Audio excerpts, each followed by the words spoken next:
I was down at the local car wash one day, and it was during the middle of the day, and I was just waiting for the car to go to get done, and I was started talking to this black gentleman.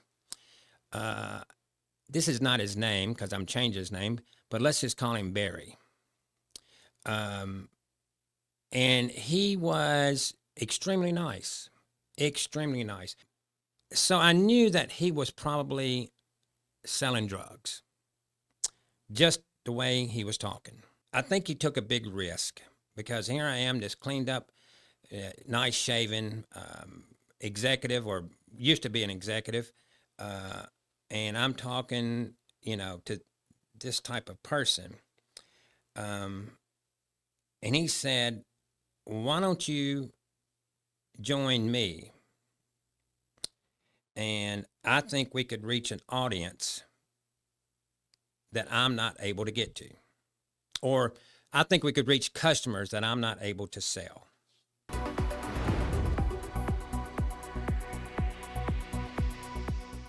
Welcome back to another episode of 6 Months Left to Live. I'm Hank. I'm your host. I've got great news. I know sometimes it's got kind of hard to get some good news out of me, but we're now on Spotify and Apple Podcasts. So make sure you go to that, and then please like, follow, and share. You will be. Thank you so much for that. I've kind of gave you an idea of what I've gone through up to this point, and there's a whole lot more to my story. I mean, the next few days, Barry would text me or do this, and I did a couple more. I did some pot deals, I did some pills deals, I did some coke deals, and I would meet these people, and I would. It was almost, and I know this sounds crazy, but I almost felt like that I was really doing good in life by selling a product, because I had done that all my life. I had worked for so many years, and I was always a salesman, and that thrill of selling something gave me some sense of, I don't know what you call it. It gave me a sense of something, that I was doing good for my family and myself. But I look back at that time now, and I wonder if that really was the best decision. I don't know. I don't know it is or not. All I knew is what I was doing at that point, and how I was trying to take care of things, and take care of my family.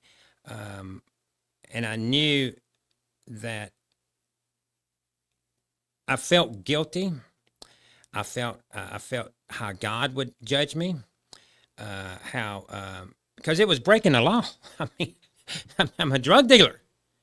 Now, I didn't think I was going to be Scarface and be big time, but 2 months into it, I mean, I was busy, not every day, but I was busy every week making, like Barry said, I wasn't quite making $1,500 a week, but I was bringing home probably $1,000, $1,200 on sometimes, and just depends on what the clientele, your customers wanted, and keep in mind, I had to have a supplier, and he had to have a supplier, and so I quickly learned how the drug business worked. I mean, quickly. For instance, I know this sounds crazy, but a lot of drug dealers, or a lot of customers, not drug dealers, but a lot of customers want to use Cash App, that app, and they would Cash App me the money, because apparently, I didn't know this, but apparently Cash App organization does not track it, and that's how a lot of people buying drugs and using drugs, and in that scenario, that's how they got paid. The drug dealers got paid a lot of times. Of course, there was a lot of cash involved too, but it wasn't like Zelle. It wasn't like anything like that, or write you a check. But that's how people, and so it was a very interesting, but it was also a very dark side to all of that. I was dealing with people that I certainly were undesirables, as Hillary Clinton would say, undesirables. So that part of him scared me because I thought, God, what if one of these people follows me, or what if one of them gets mad and they follow me back to where I live, and they come and get my family, or they hurt my family, or they hurt me, and how does that work? What if I run across an undercover cop? What if I run across this? All those things, I certainly was terrified of, and so in order to combat that, I started building me a clientele of customers that I dealt with pretty regular. Um, Pretty regular. And I befriended them. I talked about them. I talked about how they got in those situations. I gave them a little piece of my life and what I was going through.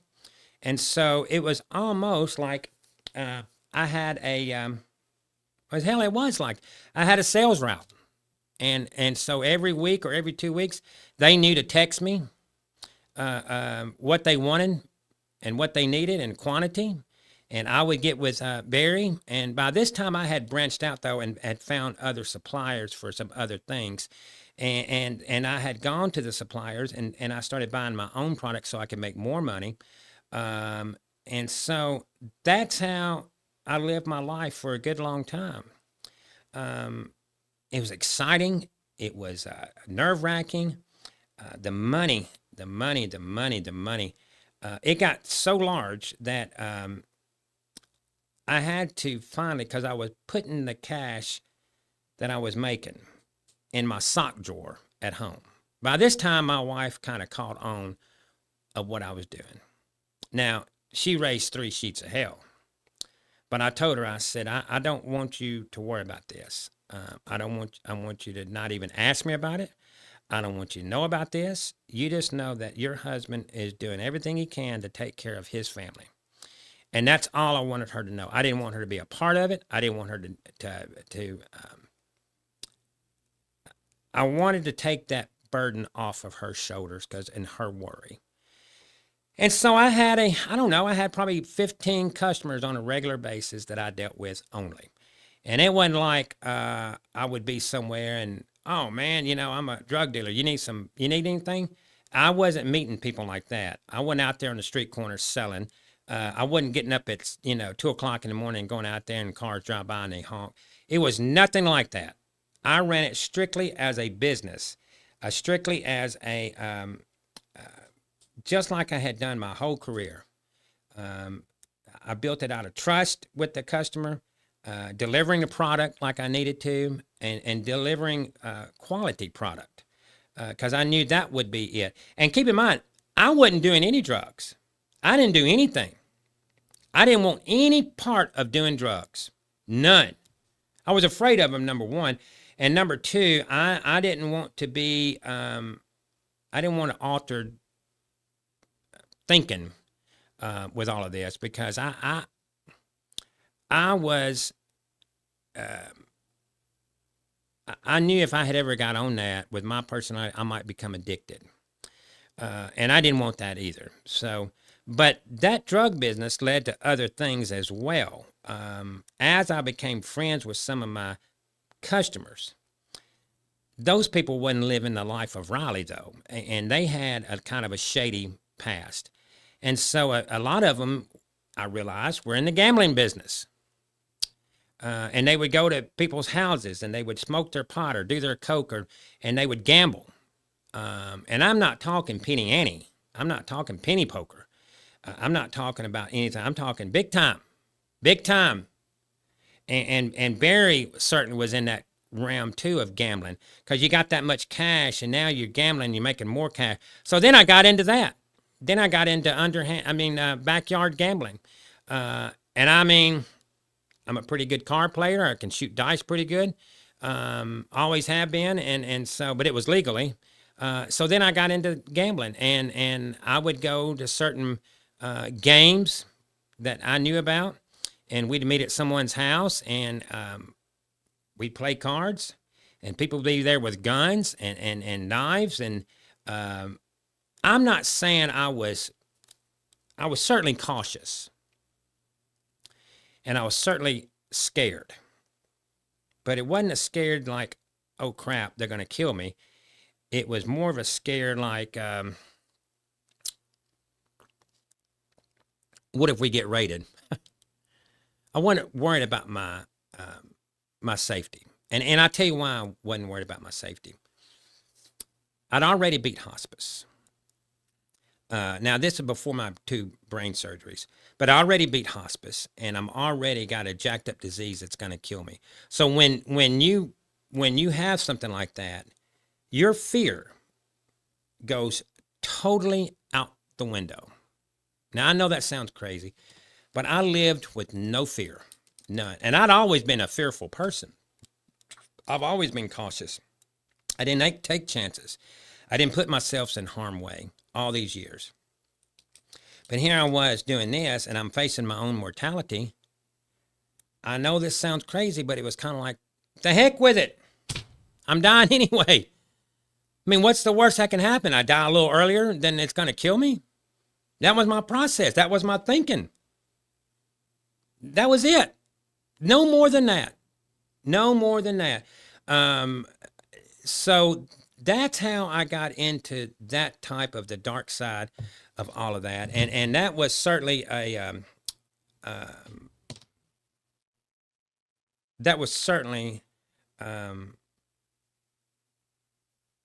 a scary but exciting time in my life. I know it sounds crazy, but I enjoyed it.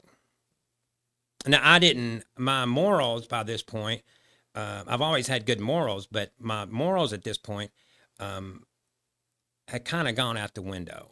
And I had to put that, I had to take away my morals, which I didn't like that. But on the other hand, I sure didn't like giving my family the life that they deserved and they had. And I was able to do that with what I was doing at that moment.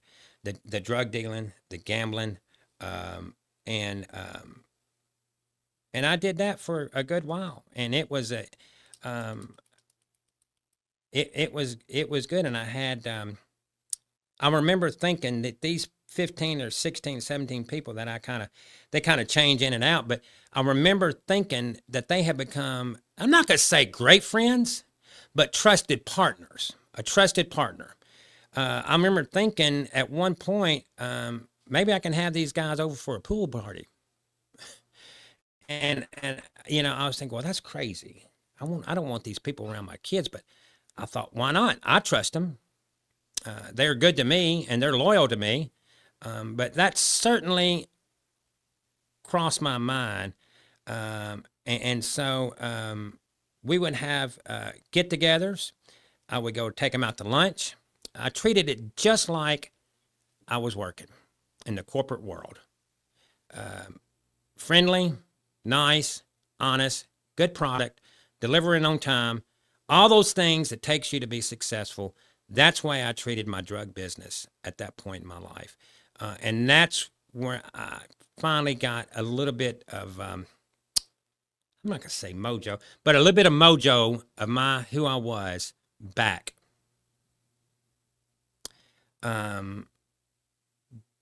Because I had to have that. Folks, these things that I talk about are scary things, and they're serious things. And if you ever find yourself in these situations where money's tight, or you've been diagnosed with this, or God forbid you lose this, or whatever you're going through, reach out and get help. Because if I had reached out and got help at that time, maybe I wouldn't have done the things that I was doing. Maybe I wouldn't have thought about having a suicide thought in my mind. And I just did not reach out for suicide help. I did not ask for help. I'm telling you right now, you've got to ask for help. If you ever find yourself thinking that way, if you ever find yourself wanting to harm yourself, if you ever find yourself in desperate need of money or situations, you do the opposite what old Hank has done. Because I can tell you right now, that ain't the way to go. But that's the only way I knew at that point. That's the only way I knew I could make money without risking anything else. So I want you to, think about those things. And I'm here to tell you that you're looking at someone that went all through these emotions, and you're looking at someone that has come out on the other side. And I'm able to lead a happy life at this point now. But it took a whole lot of searching, and it took a whole lot of depths of my soul, and it took a whole lot of praying, and it took a whole lot of support from that inventory of friends I told you. And there is hope. I want you to understand that. It doesn't have to be gloom and doom. Whatever you may be going through, whatever may be haunting you at that time, there's a lot of hope. But you got to search for it. You got to find that purpose. And if you find that purpose, you got to fill it with some positivity. And if you find that, you got to live passionately every day, like it's your last day. And if you can do that, then you are stronger than what you think you are. No matter what you're going through, no matter how desperate you are, no matter what your future looks like, no matter what, it is possible to overcome those odds. But it takes work. It takes some praying. It takes support from your inventory of friends. It takes support of your immediate family. It takes a lot of things to add to that to overcome some obstacles that you may have. A lot. And it's not easy. But damn it, I'm here. And I'll tell you one thing. I'm not saying I'm just as happy as pig in a slop, but I am telling you now, I'm happier today than I've been in a long time. And I'm happier today. Once I realized that this is my life, it was almost easy to accept every day as a joy and be happy just to wake up in the morning. Just to wake up and put a smile on my face and go out there and do good in the world and make a difference in people's lives and give them encouragement and do things for your kids and knowing that you can still do it. And I tell my kids this all the time, and my wife. If you tell me to do something, I don't care what it is. I'm going to make dang sure that I'm going to get it done. It might take me a little bit. It might take some planning out. But whatever the case may be, I'm going to make dang sure that I'm going to get it done. And that's why I wake up every day. And I wake up, and every night before I go to bed, I write down my purpose for the next day, whatever it is. And then I write down goals, what I want to accomplish that next day. And I write it down. My wife laughs at me because I got a little notebook beside on my nightstand, and I just write it down. And I get up in the morning. When I wake up, I say, I thank the Lord for waking up. I grab my notebook. I go, okay, I got to do this, this, and this. Okay, these are the goals I want to accomplish today. Okay, let's hit the ground running. And I get up, and I get my kids up, and I let my wife sleep in, and I take care of the things that I have to take care of for that day. And it makes me feel complete. And I know that sounds crazy, but it makes me feel complete as far as a husband, a father, a friend, whatever you want to call it. But if I had had the support reaching out for help during those times in my life, then I would not have resorted to thinking about offing myself or thinking about or doing drug dealing or being gloom and doom. But you got to find it. And it's out there. You have to dig, but it's out there. So don't ever think that there's no hope. There is hope. there is things that you can do. There are things, there's programs out there, there's churches, there's organizations, there's all kinds of resources that you can get. But you're going to have to dig it yourself, because no one, and I realize this, no one's going to give it for you. No one. My wife wasn't going to do it for me. My kids weren't going to do it for me. My friends, my family, my parents, no one was going to do it for me. And it was hard as anything for me to do it myself. But I'm just telling you, if I can do it, you can do it. Thanks for listening. This is Hank, your host, and I appreciate it.